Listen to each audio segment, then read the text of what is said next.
Hi guys, Miss Simmer here with a lesson, our next lesson on section 8.2. It's multiplying or dividing rational expressions. So we're going to build on what we learned in the first section with simplifying, and this time we're going to include multiplying and dividing. Well, let's recall. In the first section we looked at how a rational expression can be expressed like a fraction division, like P over Q. P can be any expression, Q can be an expression. Well, here is another rational expression, R over S. So what do we normally do when we have fractions? We multiply. We multiply across the top. P times R is P R, and Q times S is Q S. Now, if the expressions can be simplified, we'll do that. So let's see an example of that. Here we have monomials, 4 monomials, all set up in two quotients, two fractions. So what we're going to do, there's a couple of strategies you can take. So I'm going to actually do both of them. The first strategy is just to follow what we did above and multiply across. So 6 times 5 is 30. X squared times x is x to the third. 10 times 12 is 120. And x to the third, there's nothing to multiply it by, is x to the third. Well, what we learned previously when we were working with exponents is that you would subtract the exponent. 3 minus 3 is 0, and x to the 0 is 1, not 0, 1. So these would effectively cancel each other out to 1. 30 over 20 we know reduces to 3 over 12, which is 1 over 4. And that would be our final answer. Now I said there was another strategy to this, so let's do it again.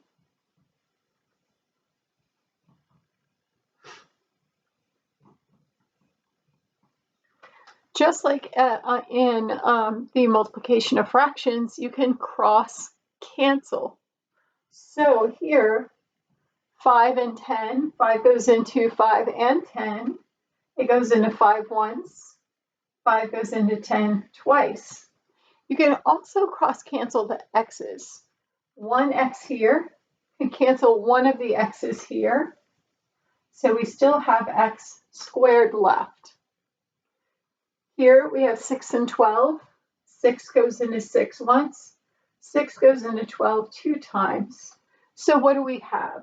We have 1, x squared, and 1, which gives us x squared in the numerator. We have 2x squared times 2, which gives us 4x squared in the denominator. Well, we're not finished because even though we cross-canceled, we still had these x squareds.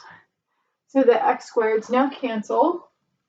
There's a 1 still in the top. We just don't show it. And so we're right back to our 1/4 answer. Sometimes it's easier to cross-cancel, but sometimes we lose our place. Like, what have we canceled? What haven't we canceled? So sometimes that can be a little bit simpler to multiply across, even if we have to deal with slightly larger numbers for just a moment. All right, let's do another problem, and let's put some binomials in there.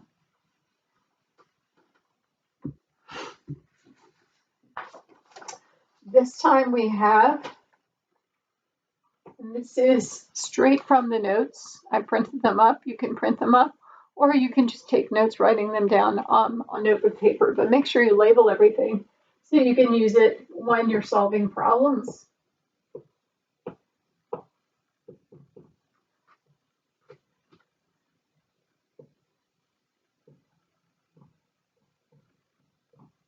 So now we've got plenty of binomials mixed in here.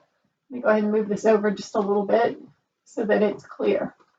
All right, well, the first thing we want to do if we have anything that's not just all monomials like the last one, we want to see, can we factor anything? Well, this numerator, it can't be factored, but it can be written twice. because that's what the squared means. Can't factor this. That binomial can't be factored. We can't factor m. But what we can factor is an m out of m squared minus mn. So m can be factored out. So this is a situation where cross-canceling may be really effective because we have an m minus n here and an m minus n here. But what we can do is follow through with multiplying first, and then once it's stacked up, we can cancel top and bottom. So let's do that. We have an m, we have an m minus n, and an m minus n. So those are all three terms. I just put the monomial first. We have m minus n and m plus n, and we still have an m here. M plus n, and an m minus n. Technically, these factors don't have to be in any particular order. Well, now we can see, once they're stacked up, these m's can cancel, and this m minus n can cancel because they're the same as well. But we cannot cancel m minus n and m plus n because they're not identical. They need to be identical to cancel. So our final answer, m minus n over m plus n.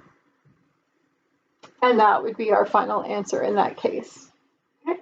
And we're not going to worry about any what makes anything undefined in this particular one, so you're off the hook as far as determining whether it's undefined. So to follow the rules, it again says if you're multiplying a rational expression, you can check. It does have a nice box telling you the rules of the steps. Completely factor each numerator and denominator. So all three of these were factored, but we had to factor this bottom one here.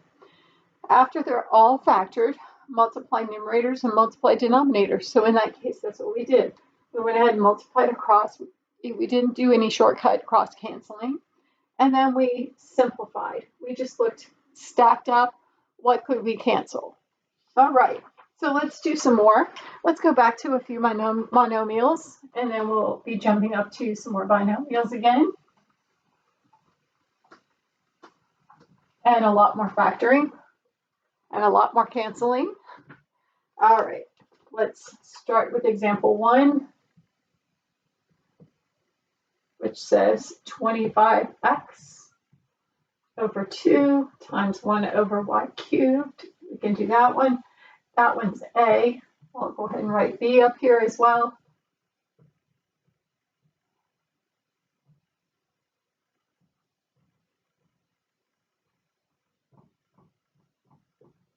All right, so I'm going to go ahead and follow the rules that say, hey, can anything be factored? No. These are all monomials, so you can't factor anything out. So we're off the hook as far as step 1. Step 2, multiply cross. 25 times 1 is 25. X. 2 times 1 is 2. And y to the third. Is there anything that could be reduced? Well, some of you see that 25 divided by 2 can be 12.5, but we don't want to turn it into a decimal. So we would leave that answer. No x's cancel, no y's cancel, and the digits do not reduce. That's final. Now, for this one, it will take a little bit more. Negative 7 times 3. I'm just going to put the negative in front because I have a negative times a positive is a negative. And then I can just focus on the numerator and denominator without worrying about the sign. 7 times 3 is 21. X squared, y to the fifth. 5 times 14 is 70. 50 and 20, I'm sorry, it's not 70, it's 60. 50 and 20, it is 70. Okay. I was right the first time. And then we still have an x squared. And we have a y value to the first power. So now we can see that the x squareds are identical. They will cross out. After that, 21 and 70, 7 goes in and 21 3 times. it goes into 70 10 times.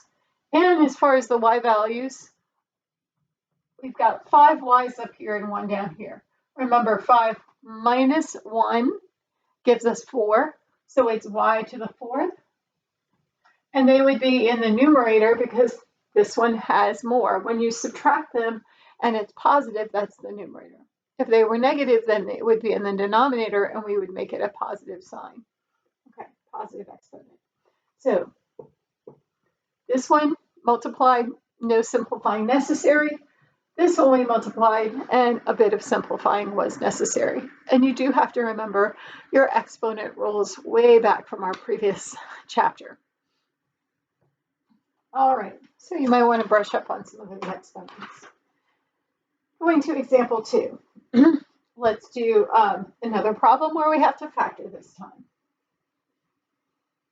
A mix of monomials and binomials, and then we'll work our way up to some more trinomials again.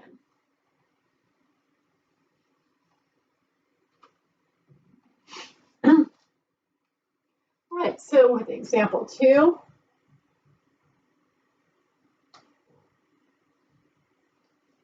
you've got x squared plus x over 3x times 6 over 5x plus 5. So the first step, factor any numerator or denominator that can be factored. Well, we can factor an x, a GCF, out of the first one. Cannot factor anything out of 3x because we can't factor out of a monomial. Can't factor out 6. It just stays like it is. Here we can factor 5. Now, some of you can already see that we've got some things that might be canceled here or some things that might be canceled here. But I'm going to go ahead and multiply it all out, and then I'm going to cancel up and down. We've got 6x and x plus 1 from our numerator. In our denominator, we have 3 times 5, 15, x, and x plus 1. So clearly, yes, x plus 1 is going to cancel, x is going to cancel, and we just have 6 over 15 that reduces to 2 over 5. And if you put it in my math lab as 6 over 15, will it accept it? No, it won't even give you partial credit. So I would have to go back to that problem and check on it in order to give partial credit, which I usually don't do for homeworks. I only do that for quizzes and for tests. So if that problem is incorrect, just look and make sure that you simplified every answer so that you don't have to go back and do those over and over again. All right, here's another example, example 3, a little bit more factoring in this one.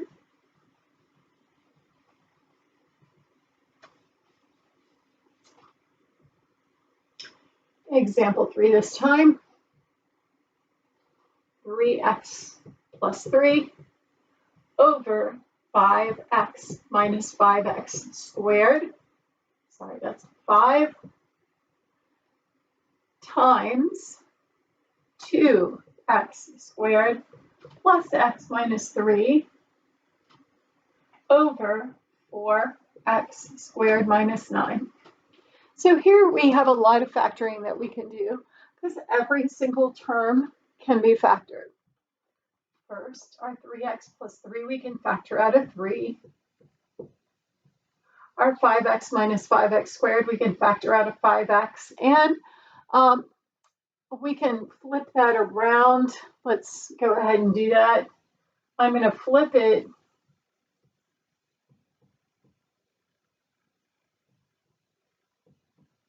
Remember, if you flip it around, these were negative and positive. Now they're positive and negative. I flipped it, I took out a negative. That was one of the things you did at the end of the last lesson. So now this one's in the right order, but I still want to get the 5x out of there. So I'm going to take out 5x and leave x minus 1. So this turned into 5x minus 5x, negative 5x times x minus 1.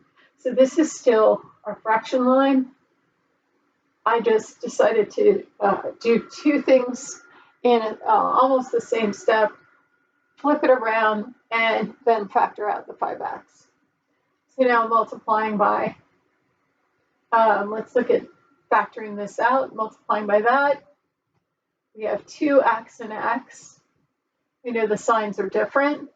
I'm going to go ahead and put plus minus, but it could be flipped over the other way. We know that 3 is either 3 and 1 or 1 and 3. Let's try 1 and 3 first, and then we can go back and try 3 and 1 if that doesn't work. Outer is -6, inner is +1. That's definitely not going to give us +1, so let's flip. Outer gives us -2x, inner gives us +3x, and yes, that will give us +1 in the middle.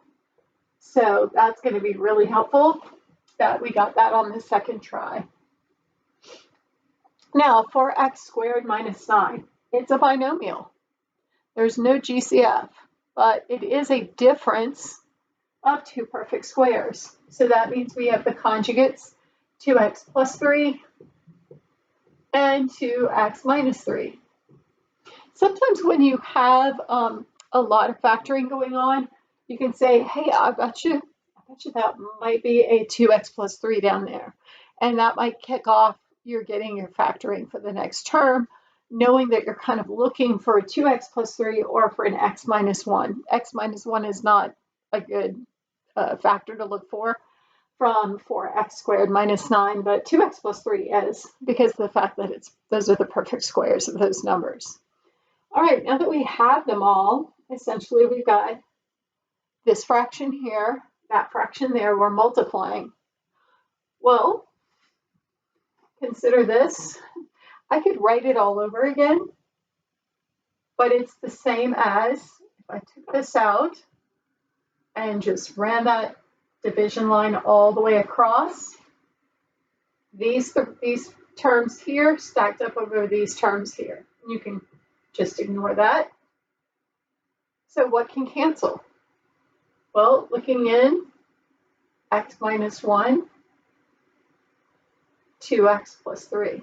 So what's left in the numerator? A 3 and an x plus 1. Here I've got a negative, so I'm going to go ahead and put that out front. I've got a 5x and a 2x minus 3.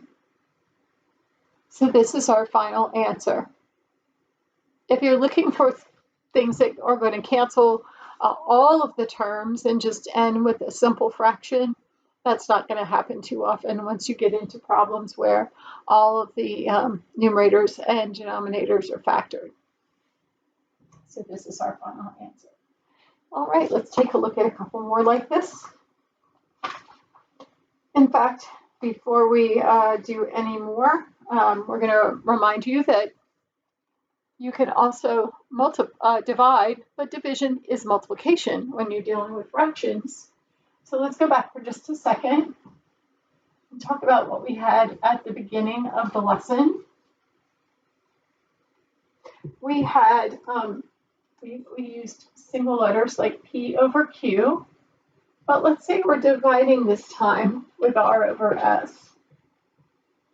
Well, keep in mind when you're dividing and you have fractions, you change that to multiplication and you flip the second value. So P over Q stays the same, but this now becomes S over R. So we're going to do the same thing, flipping our second fraction or flipping our rational expression. Here's our first example. We'll use example 4. And we've got 3x cubed, y to the 7th over 40, divided by 4x to the 3rd over y to the 2nd. Obviously, if you're writing this down from my math lab, you might want to go ahead and flip it as you're writing it down just to save yourself the extra time. But this is the original problem. So I'm going to show flipping it and turning it to multiplication. Now we can start cross-canceling. We're going to go ahead and multiply cross and then cancel up and down. 3 times 1 is 3. X cubed, y to the 7th, y to the 2nd is y to the 9th. 40 times 4 is 160. And we have x to the third. Well, we can see x to the third power is going to cancel. So that x cubed went away. Y to the ninth is definitely not going away, so that's staying. So we just need to reduce 3 over 160. Well, 3 goes into 15 5 times, and 3 does not go into 10 evenly, so that number cannot be reduced. Keep in mind on your calculator, if you're using the fraction button, if you cannot remember, like you have larger numbers, and you want to see if they can be reduced, you can hit 6 over 120. So that was using the fraction button. That fraction button, again, is the third one down right there. Third one down. And then when you hit equals, it, 3 over 160. I had the wrong numbers. That was silly. 3 over 160, hitting the fraction button, what did it do? It gave me 3 over 160 back, which means that it can be reduced. So if you're doubting yourself, you're not sure, you can use that fraction button just to double check. So this is our final answer. The only thing that canceled out was the x cubed. And yes, you have to multiply the 3, the 40, and the 4. You can't leave it unmultiplied. Okay, let's do a couple more examples of division. All right.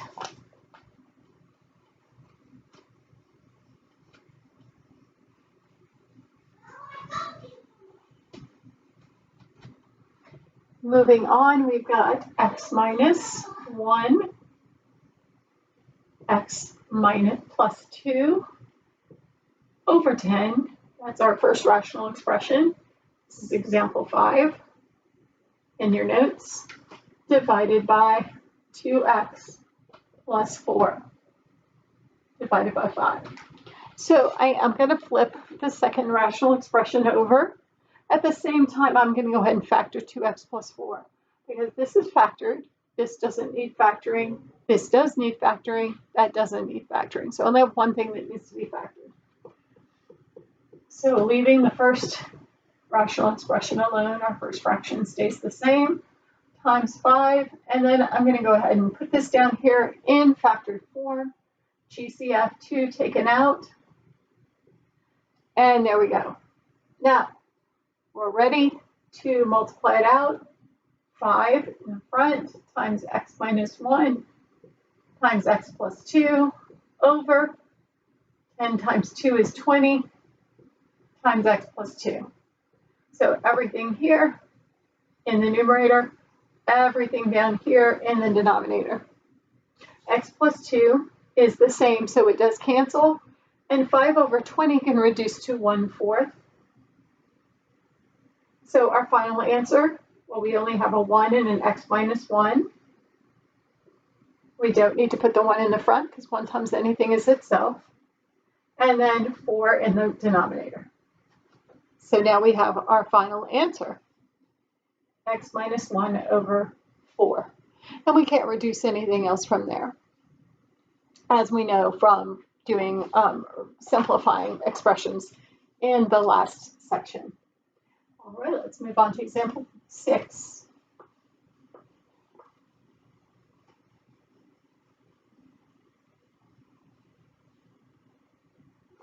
All right, in example 6, we have 6x plus 2 over x squared minus 1 divided by 3x squared plus x over x minus 1. So we are going to require a little bit more factoring this time. 6x plus 2, we can factor out of 2. X squared minus 1 is a difference of 2 squares. Always when you have a binomial, look for a difference of 2 squares because it's quite common in these problems. So we factor it into the conjugate as x plus 1, x minus 1. Remembering the square root of x squared is x, and the square root of 1 is 1. Times. I'm going to go ahead and put x minus 1 in the numerator and flip this to the denominator. At the same time, I'm going to go ahead and factor it out. while I write it again. I'm factoring out an x, and we have 3x plus 1. Now, even though I factored out that x, the 3x plus 1, there wasn't another 3x plus 1 that I'm going to be able to cancel that with. In the numerator, we have 2 times x plus 1 times x minus 1. In the denominator, we have that x plus 1, that x minus 1, and we also have this x. I'm going to put it up front, 3x plus 1. Now, cancel and cancel. The 2 has nothing to cancel with, neither does the x, and neither does the 3x plus 1. So our final answer, 2 in the numerator, x in the denominator, 3x plus 1, still in the denominator for our final answer. Okay.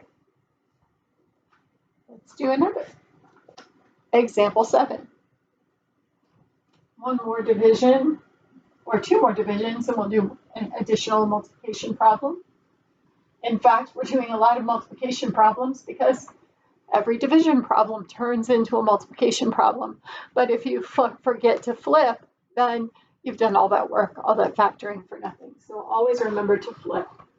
So here's our division problem, 2x squared minus 11x plus 5, 5x minus 25 divided by 4x minus 2 over 10. So the first thing we're going to do is flip that. In fact, I'm going to flip and I'm going to factor at the same time, because we might as well. We have a 2x, so 2x times x. 5 can be multiplied by 1 and 5. We don't know if it's going to be 1 and 5 or 5 and 1, but we do know the signs are going to be the same. They're both going to be negative. So let's try 1 and 5, outer, negative 10x, inner, negative 1x, and bingo. First time we're good. We got negative 11 from the outer and inner terms. So we're in good shape. That one's factored. We're going to factor out our 5, x minus 5, and then we can multiply. 10 is now in the numerator, and our denominator, we bring that on down. Take the 2 out, x minus 1. All right, so looking at this, we could do some cross-canceling. We could cancel the x minus 5s up and down. We could cancel the 5 and the 10, but I'm going to go ahead and multiply it all out and then cancel straight up and down. We have a 10, a digit. We have 2x minus 1 and x minus 5. 5 times 2 is 10. X minus 5. X minus 1. Well, now I'm ready to cancel. And now, look, if I canceled the 5 and the 10, I would still have had to cancel some more. But now I can just say, hey, those 10s cancel out. 2x minus 1 does not have a match, but x minus 5 does. X minus 1 does not have a match. So my final answer, 2x minus 1 over x minus 1. Some of you might say, well, can't I cancel one of these x's out? No, because it's a binomial. You can't pull a binomial apart. The binomial apart, it has to stay together because it's only separated by subtraction. So these are not the same. If you wanted to, you could check it out. If I plugged in like a value like 3, top and bottom, and I plugged it in here, and then I plugged it in with like the x canceled, you'd find out they're not the same value. All right. So let's flip back for a moment to a situation where you've got some more canceling or you have a lot more factoring. So let's do 2 more. These are example 8. This one was example 7. Example 8's got 2 parts. One looks pretty simple, and it is.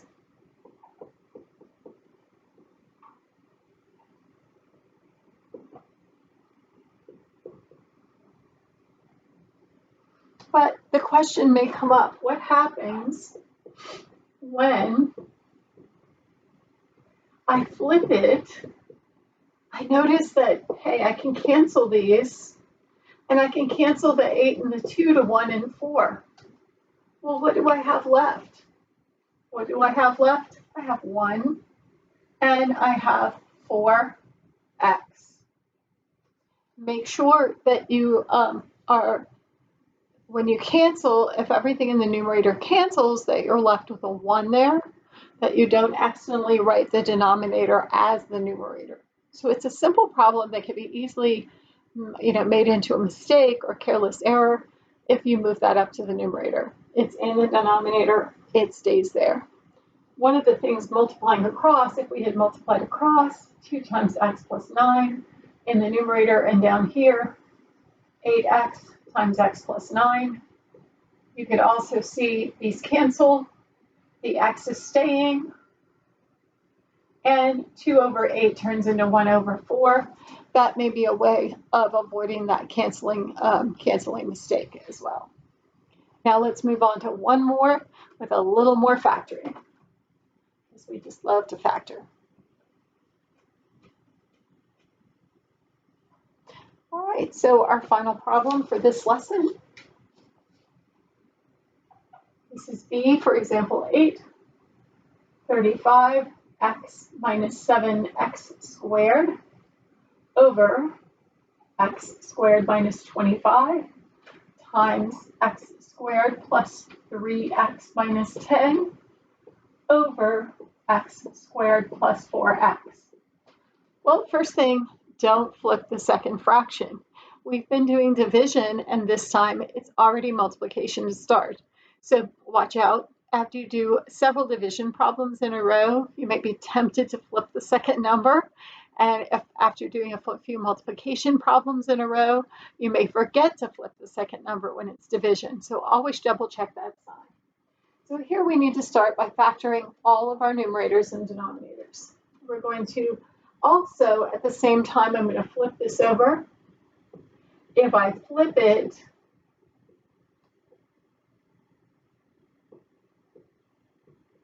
remember this was negative, now it's positive. That was positive, now it's negative, and I took a negative sign out and flipped it.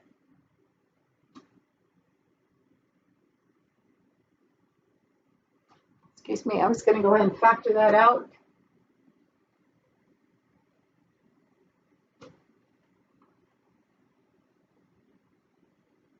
That is a difference of 2 squares. Let's factor this one out. We'll go back to this numerator in a minute. We've got x times x, 2 times 5. Knowing that the signs are different, they need to subtract to 3. So this would need to be positive. That would need to be negative. So if we put positive 5 and negative 2 together, we get positive 3, but they multiply to negative 10.